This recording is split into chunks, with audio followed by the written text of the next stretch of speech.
Bon, bah, décidément, franchement, c'est ce que je disais, je crois que c'est dans la bio de ma chaîne YouTube, j'avais grave besoin de libérer la parole et de parler, en fait. Ça fait un bien fou parce que ça te, comment dire? Ça te permet, de rendre compte qu'en fait, ce que tu vis est bien réel, que tes émotions sont, justifiées, tes tristesses et cetera et voilà, c'est plus juste dans ta tête, dans ton cerveau, c'est verbalisé. Et clairement, alors oui, je sais qu'avec mon parcours psy, alors là, je fais gaffe, j'ai failli glisser déjà, mais tu ne m'auras pas la gadoue. Mais je, avec mon parcours psy, oui, tu peux avoir une dizaine de séances avec un psy. Et effectivement, peut-être que j'irai consulter la psychologue qui avait ma fille, d'ailleurs, qu'elle ne veut plus aller la voir. Je sais pas s'il n'y a pas un peu conflit d'intérêt, du coup, ça serait un peu bizarre peut-être, mais voilà, en vrai, moi j'ai l'impression qu'en fait, j'ai pas besoin d'aller voir un psy, juste de le verbaliser parce que énergétiquement, je pense que ça va m'en défaire en fait de cette emprise dont je te parle, que Voldemort essaye d'avoir sur moi. Euh, et, euh, et voilà. Mais en fait, j'ai tellement pris de temps pour mentaliser, pour intellectualiser tout ça qu'en fait, voilà, moi j'ai juste besoin d'un nouveau départ et de rac tac, fermer le livre, le jeter, le brûler et en ouvrir un nouveau. Voilà, donc écoute, bah, c'est cool. Là, je suis. Si t'es un peu suivi, j'étais partie promener toute seule. C'est la première fois que je fais ça. Je me sentais en confiance. Les enfants sont dans leur. Mes enfants geeks là sont dans leur univers. J'ai les Toki, je suis joignable si jamais ils m'ont même pas appelé. De toute façon, je suis sûre qu'ils ont même pas remarqué limite que j'étais partie. Je te rassure, je leur ai dit que je partais, bien sûr. Mais mais voilà, ouais, ça fait du bien, ça fait du bien de ouf. Et, euh, et voilà, c'est tout. Et puis c'est pas normal de toute façon que je vive ça toute seule comme ça dans mon coin. Je veux dire, c'est des expériences de vie que plein d'autres personnes vivent, que ce soit les familles toxiques, les gens là qui font des signalements, alors que franchement c'est même eux limite, tu vois. Enfin bref, puis même le fait d'être une femme comme ça et c'est qu'à 37 ans, je me rends compte qu'en fait, même au niveau de mon orientation sexuelle, je ne suis même plus sûre finalement. Alors, je trouverai toujours certains hommes beaux. Je sais pas ce que toi t'en penses. D'ailleurs, tu me diras en commentaire bah, si tu as envie, ton parcours par rapport à ça. Mais je me vois plutôt, et d'ailleurs, je vais te dire, c'est Laetitia de la chaîne Le Corps, la Maison, l'Esprit, qui a fait une vidéo il n'y a pas longtemps là-dessus, où elle parlait de Bruna, sa nouvelle amoureuse, du coup, puisqu'avant elle était avec Leandro pendant de nombreuses années, puis elle a eu des partenaires masculins pendant quasiment toute sa vie, et depuis là, peut-être un an ou deux, je sais pas, elle a des expériences, du coup des relations avec des femmes, et en fait elle est tombée profondément amoureuse d'une femme, et en fait, enfin la façon dont la femme te traite dans un couple est tellement... Alors, ça ne sera pas dans 100% des cas, je suppose, mais en tout cas, la façon dont elle a décrit sa relation, je me suis dit, en vrai, c'est ça que je veux. Genre, elles font tout ensemble. Là, sa copine était partie au marché, elle lui a ramené des petits trucs à manger. Et comme elle a des problèmes au niveau du ventre, etc., elle lui a ramené que des bonnes choses pour elle. Enfin, c'est beaucoup d'attention, beaucoup de choses comme ça. Et moi qui ai élevé seule mes enfants, honnêtement, si je devais refaire ma vie avec quelqu'un, je, comment dire, je ne verrais pas mes enfants avoir un père. Pour eux, leur père, c'est Dieu le Père qui est là-haut et c'est très bien comme ça. Mais je me reprojette pas dans une vie avec un homme à la maison, en fait. En vrai, je ouais, non, donc je pense que moi qui me pensais bisexuelle, bah, je pense que non, je pense qu'en fait, peut-être même que je n'ai jamais vraiment aimé un homme, parce qu'avec le recul, c'était plutôt la peur de l'abandon, voilà, des traumas que j'avais, le fait de ne pas vouloir être seule, etc., qui faisait que du coup, je tombais pas sur des gens du tout bons pour moi. Et voilà, j'ai eu un gros coup de cœur là dernièrement, enfin dernièrement, c'était il y a 3 ans, ça m'a bien bousillé d'ailleurs. Pourtant, on s'est vu une fois. Et ben ça suffit à tout niquer, mais bref. Mais lui, ouais, j'avais eu un gros coup de cœur, mais c'était physique. Mais après, je sais pas en termes d'âme si je pourrais tomber amoureuse d'un homme. Enfin, en tout cas, tout ce que je vois, tous les hommes que je... Et voilà, Laurine a encore failli glisser, mais c'est vraiment, c'est pas possible ici. Je n'ai pas envie de me faire une cheville. Mais ouais, non, ça m'inspire pas. Et puis, je me projette pas du tout dans une relation avec un homme avec mes enfants, en fait. C'est comme ça. Attends, je suis en train de... Hop. Je vais essayer de pas me casser la gueule, ok? Parce qu'en fait, je suis pas toute seule. J'ai 2 chats et 2 enfants de qui je dois m'occuper, ok? Hop. Mais ouais, non, quand j'ai vu cette vidéo, en fait, ça m'a fait un électrochoc. Et en fait, alors, il y a des femmes qui me plaisent, mais après, je pense que c'est ce qu'on peut dire un peu pansexuel aussi. Il y a le côté spirituel de la chose, le côté caractère, aimer les valeurs de l'autre, etc. Enfin, de toute façon, je pense que la connexion, elle se fait... Enfin, t'as même pas besoin d'y penser. Genre, c'est... Voilà, c'est inné, c'est comme ça. T'étais fait pour rencontrer cette personne et c'est comme ça que moi, je vois les choses, en tout cas. Attends, je filme trop mal, désolée, t'es hyper près. Mais voilà, la petite réflexion, franchement, ça fait très longtemps que je suis célibataire, que je n'ai plus de vie sexuelle. Alors, j'aime pas ce terme-là, mais ouais, franchement, ça me manque pas. Alors, je sens mon corps qui travaille parfois à des moments, mais ça, je pense que c'est normal. Je crois que je me suis fait piquer la main, pardon. J'espère que ça serait pas ma première piqûre de moustique de l'année. À mon avis, si. Je pense que je me suis fait piquer ici et je l'ai pas vu. Ah, je suis dingue, il n'y avait pas de moustique jusque-là. Ma phobie. Bref, mais ouais, c'est... Ouais, hormonalement, à des moments, oui, ça travaillait un peu. Mais moi, personnellement, du coup, bah, j'ai pas de... Enfin, voilà, pas d'envie. Et puis, les trucs éphémères, les machins, cette ère, là, moi, je suis très Geneviève dans l'âme. Donc, du coup, pour moi, c'est pas... Enfin, pas possible, quoi. Franchement. Puis même quand je repense à mon passé, mes expériences, franchement, ça a toujours été nul, en fait. Nul. Je faisais parce que je pensais que c'était ça qu'il fallait faire, mais est-ce que moi, vraiment, j'ai déjà été épanouie dans une relation? Honnêtement, jamais. Donc c'est peut-être que du coup, j'étais pas du bon bord. J'étais pas du bon bord, les gars. Je pense. Et pareil, de toute façon, après, je pense que dans cette culture-là, en France, je rencontrerai personne parce que les gens ont pas des... Enfin, les gens, je vais pas faire une globalité, on est tous différents, mais dans la plupart des cas, les gens que je pourrais potentiellement rencontrer n'ont absolument pas les mêmes valeurs que moi. Donc voilà. Ah, j'arrive au chemin où je devais prendre mes petites ronces. Donc tu sais quoi, je te coupe et je te reprends après. Ouais, enfin bref, ce que je te disais, du coup, en fait, c'est toujours pareil. J'ai l'impression de pas être comme les autres, en fait. Que, je sais pas...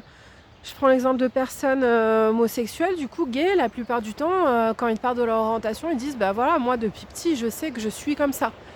Donc c'est vrai que dans mon parcours, alors voilà, ça fait un peu abusé dit comme ça, mais bon, c'est comment ce qui s'est passé. Mais d'ailleurs, en parlant d'abuser, quand j'étais petite, j'ai subi des attouchements de la part d'une fille, parce qu'elle n'était pas très âgée. Donc à mon avis, je pense qu'elle avait déjà dû en subir elle aussi pour que ça... Enfin voilà, je pense que... Je sais même pas si elle était majeure. Je sais sa mère était chez le dentiste, elle était à l'arrière d'une voiture et voilà, bref, elle m'a demandé de monter. Moi, à la base, ma mère m'avait envoyé, parce qu'elle travaillait dans un bar à l'époque avec sa meilleure amie, elle m'avait envoyé acheter des jeux à gratter. Puis de toute façon, elle me laissait un peu divaguer comme ça, naviguer. Elle surveillait pas trop, enfin bref, c'est pas le sujet. Et je suis tombée sur cette fille, du coup, qui m'a demandé de monter. Alors, et puis, je me rappelle que du coup, ça m'avait pas du tout dégoûtée. Au contraire, ça avait fait naître quelque chose en moi que je connaissais pas.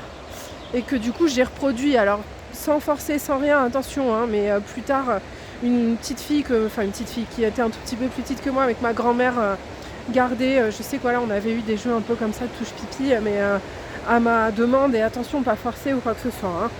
Mais voilà, je me dis peut-être que en fait cette orientation a toujours été là, ou peut-être que tout simplement non, j'aime les deux, c'est juste que en fait les hommes ont tellement rien à m'apporter en fait au final, que de par peut-être ma personnalité, je suis de toute façon je sais, ça y est, je vous dis peut-être, mais il n'y a pas de peut-être, je le ressens. De toute façon, c'est rigolo, mais j'ai toujours dit que à chaque fois je regarde là et après je regarde là. J'ai toujours dit que je finirais ma vie avec une femme. Et c'est vrai que si je me projette dans le futur, si je laissais vraiment quelqu'un re-rentrer dans mon cœur, dans ma vie, il n'y a qu'une femme que je laisserais s'occuper aussi de mes enfants et voilà. Et d'ailleurs, c'est mon rêve, quoi. Enfin, franchement, trouver une femme qui est, qui accomplit dans sa vie, pas forcément matériellement, même si elle était à l'aise matériellement, ça serait trop bien, financièrement et tout ça, mais une femme qui se sent bien dans sa peau, qui se sent bien dans ses baskets, qui est spirituelle aussi comme moi, qui est vaillante, qui est aussi ce côté aussi très féminin, très sensible, très loyal, très bienveillant. Enfin, je sais pas me jeter des fleurs, mais c'est un peu comme ça que moi je me définirais. En vrai, ça serait mon plus grand rêve. Je sais que là, je pourrais lui laisser faire partie de nos vies, les yeux fermés, quoi. Mais un homme, franchement, puis les dernières fois, voilà, où j'ai essayé de reprendre des relations avec des hommes, ça a été mais catastrophique, quoi. Que ce soit au niveau de mes addictions, enfin, voilà, ça même mentalement, ça ne m'a rien amené de bon, quoi. Donc à un moment donné, Laurine, faut se rendre à l'évidence, c'est que du coup, les mecs, faut lâcher l'affaire, quoi. C'est tout. Puis bon, est-ce que je fais un peu un look de lesbienne finalement, faudrait peut-être se l'avouer. Après, c'est rigolo parce que je trouve les hommes beaux. Donc je sais pas, si t'es lesbienne et que tu passes par là, explique-moi comment ça se fait. Il y a des hommes que je trouve très très beaux. Mais après, entre trouver beau et se visualiser, avoir une relation plus avec, ça à la limite oui, mais être à l'aise, encore autre chose. Voilà. Enfin bref, c'était le petit point sur mon orientation. Je continue ma petite rando. Écoute, je vais te garder encore un peu, là ça fait 11 minutes. De toute façon, tout sera publié un peu à l'arrache comme ça sur ma chaîne. Mais c'est pas grave, en fait, c'est qui je suis. Et puis je suis trop contente de garder des traces et que tu puisses suivre et que je puisse suivre aussi mon évolution, l'évolution de ma façon de penser, de ce que je vois actuellement comme étant des obstacles et qui finalement, ça se trouve, c'est juste la vie qui m'a amené ça et ça va faire de moi une bête de meuf. On va se poser sur ce gros caillou. Alors, je sais pas si tu vois là, il y a encore les rayons du soleil. Bon, voilà, ça rend pas justice, mais c'est juste merveilleux. Je me rapproche de la civilisation. Franchement, ça fait trop le pays.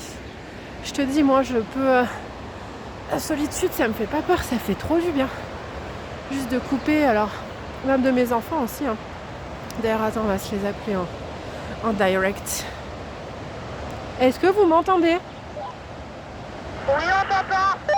Et vous êtes toujours en train de geeker ? Vous êtes toujours en train de geeker ? Pourquoi ? Je vous demande ce que vous faites.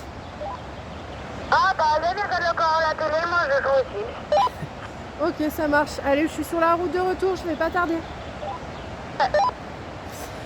Bref, on change pas une équipe qui gagne. Hein.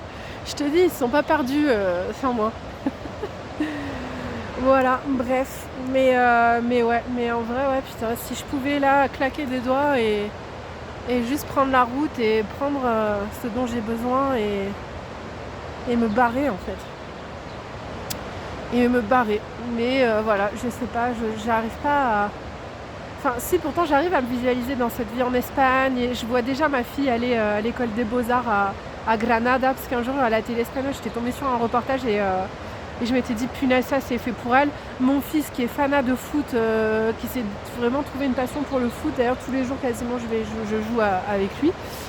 Mais voilà, l'Espagne aussi c'est connu pour être des grands fanats de foot. Je pense qu'il y a plein d'équipes, plein de clubs, plein de trucs. Enfin, mais je sais pas si pour cette phase de départ et de découverte, je sais pas si ma fille serait prête à venir. Et pareil pour mes chats. Enfin, j'ai mes chats d'Abby et Petit Broom. C'est vrai que quand on fait le petit tour du village le soir, c'est une habitude qu'on a et j'adore ça. Ils nous suivent, donc ils viennent sans laisse, sans rien. Enfin, voilà, ils nous suivent littéralement. À part parfois quand ils ont peur, s'il y a d'autres humains ou si là il y a un gros chien qui aboie, donc des fois ils font demi-tour, mais même quand il pleut, ils nous suivent. Et je me dis, ils seraient prêts, tu vois. Mais j'aimerais pas que ce soit une contrainte. Genre, je me visualise, admettons, on veut, parce qu'on va passer pas mal de temps à la plage. Du coup, le but, c'est aussi de longer les côtes, machin, découvrir les petits villages, machin, qui restent encore, parce que l'Espagne a été tellement, surtout l'Andalousie, tout ça, ont été tellement, enfin, toutes les côtes espagnoles, ont été tellement développées pour le tourisme, que je sais même pas si trouver des petits villages authentiques doit encore y en avoir, mais très peu. Enfin, bref. Mais voilà, je me dis quand il fera, parce il fera très chaud l'été, est-ce qu'ils seront bien,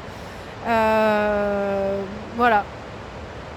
Donc, ce que j'avais pensé, je m'étais dit, si ma fille restait encore un an là en famille d'accueil, peut-être j'aurais pu négocier pour qu'ils en prennent un des deux, parce que j'en ai un des deux qui est plus sensible et plus craintif, Dabi du coup, et qui m'a fait plein de merde. D'ailleurs, il nous a chié sur l'Inmia, enfin, il nous a tellement fait la misère ce chat, et il est tellement adorable en même temps, hein, mais je sais pas, il est trop bizarre. Et je pense qu'il aime pas les gens un peu sanguins aussi comme moi, donc quand je me fâche à des moments où je râle et tout, je vois bien qu'il, voilà, c'est pas trop sa DA. Mais voilà, je m'étais dit au pire de négocier pour qu'il puisse rester avec ma fille, et comme ça elle aurait eu aussi un peu son chat, son doudou, et parce que je me vois vraiment pas du tout les abandonner, enfin ils font vraiment partie de notre famille. Mon chat Petit Broom, on l'a trouvé juste avant de déménager, il était abandonné au parc à côté de chez moi, et on l'a recueilli vraiment même moins d'une semaine avant de déménager, enfin c'était vraiment le destin.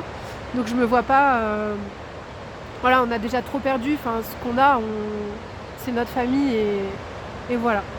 Donc bref, donc à suivre. Dans les méandres et les questions existentielles de ma life. Voilà. Et écoute, je te fais des gros bisous. Si j'ai d'autres idées de vidéos, je vais les tourner avant de rentrer. Parce que oui, quand je suis avec les enfants, en fait, ça me coupe totalement ma créativité. Et même quand ils dorment, hein, je me rappelle la vidéo sur mon père adoptif qui est sur cette chaîne. Mon fils, ça l'avait réveillé. Parce qu'en fait, il a tellement l'habitude que le soir, je mette mon casque. Donc en fait, c'est silence à la maison. Donc comme du coup, là, ce soir-là, je parlais, je me rappelle, c'était vers 1h du matin, ça l'avait réveillé. Et du coup, il a écouté ce que j'ai dit et ça l'avait... malheureusement, j'avais parlé de l'épisode des chats et tout, et ça l'avait mis dans le mal, Bichette. Mais j'étais dans cette déterre, il fallait absolument que je tourne cette vidéo, donc voilà. Et puis, en fait, s'il y a des humains, du coup, ça me coupe pareil, donc voilà, hein. Je te garde de toute façon jusqu'à la fin de mon sentier. J'ai cueilli mes petites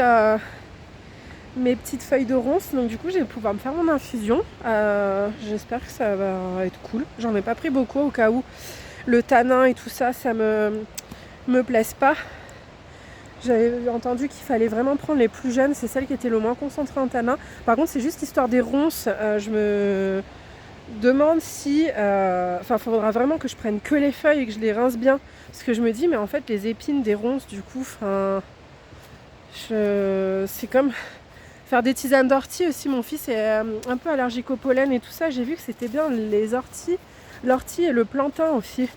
Mais l'ortie, du coup, c'est pareil, il y a des mini piquants dessus. Donc bref, c'est comme les champignons, hein. Alors j'en ai pris plus jeune, je m'étais bien perché la tête avec ça d'ailleurs. Après moi j'aime pas trop parce que je suis quelqu'un vraiment dans le contrôle. Donc moi les drogues comme ça, de toute façon les drogues tout court, not for me. Le cannabis c'est encore moins, mais quand il s'agit vraiment de les manger, pourtant j'adore je sais pas si ça te le fait aussi, j'adore la nature, les plantes. J'aimerais trop, d'ailleurs c'est comment elle s'appelle, La Bonne Femme, je crois que je suis sur Instagram.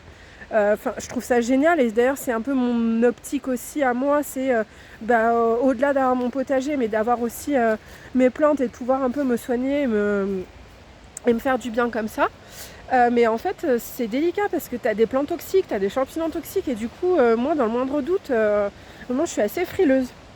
Voilà, je pensais pas, mais je suis un peu... Bon, c'est même pas être chochotte en vrai, hein, c'est juste faire attention à sa santé, mais là l'histoire des orties, j'ai vu que si tu les coupais en tout petits morceaux, ça cassait les espèces de petits piquants. Putain, tu dois te dire, mais pourquoi tu filmes aussi pour toute ta gueule?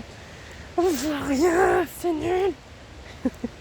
J'apprends, je suis novice. D'ailleurs, il faudra que je te ressorte là, le nom d'une chaîne sur Instagram. Je la trouve trop drôle, en fait. Elle se filme retour d'une journée après avoir gagné ma croûte, un truc comme ça. Et en fait, elle est... Comment dire, elle le prend tellement avec autodérision, genre son poids, la malbouffe, son poids d'ailleurs qui n'a rien d'extraordinaire, hein, mais elle est très bien, mais elle est très belle. En plus, elle a un visage magnifique. Mais je trouve ça hyper rigolo, genre. Puis c'est simple en plus comme format, c'est ce que disait Rudy Keppel. En ce moment, franchement, il y a un moment, j'avais du mal à accrocher, puis il y a eu le switch où vraiment, ça y est, je suis rentrée dans le délire, dans le personnage et tout. Et en fait, il disait ça parce qu'il a créé une chaîne de vlog et que j'aime beaucoup. Même si on est très différents, pas du tout les mêmes vies, mais justement, c'est ça qui est riche. Mais... on se dit en fait qu'on en a marre de voir des contenus trop léchés, des grosses prods, des gros machins. Enfin, et ça m'a donné aussi envie du coup moi-même de faire du contenu et de vlogger. C'est de se dire, on retrouve de la simplicité, on retrouve vraiment du vrai dialogue, du vrai échange, quoi. Parce que le but de cette plateforme, pour moi, c'est qu'on puisse échanger, en fait, qu'on puisse créer une connexion. Et voilà, on s'en est trop éloigné dans notre société, en fait. On est trop matérialisé, on est trop matrixé, tout simplement. Et il n'y a plus de vrai échange, il n'y a plus de vrai truc. On ne sait même plus se dire bonjour correctement. Ou se dire bonjour tout court. Donc voilà, donc j'espère que mon contenu te plaît. Voilà, j'ai envie de dire c'était non, c'était si, mais on s'en fout en fait. Je pense qu'en fait on s'en fout de la forme, c'est vraiment le fond qui compte. Et puis en plus tu viens de promener avec moi, donc c'est cool. Je sais pas comment j'ai fait pour tenir sans eau depuis tout à l'heure, mais je sens que le pollen est rentré dans ma gorge. Ça me chatouille, j'ai le nez un peu... je parle un peu comme ça, quoi. Enfin voilà, je vais te filmer juste l'arrivée jusqu'à chez moi, tu vas voir le village, comment il est beau. La petite rivière et tout, c'est trop mimes.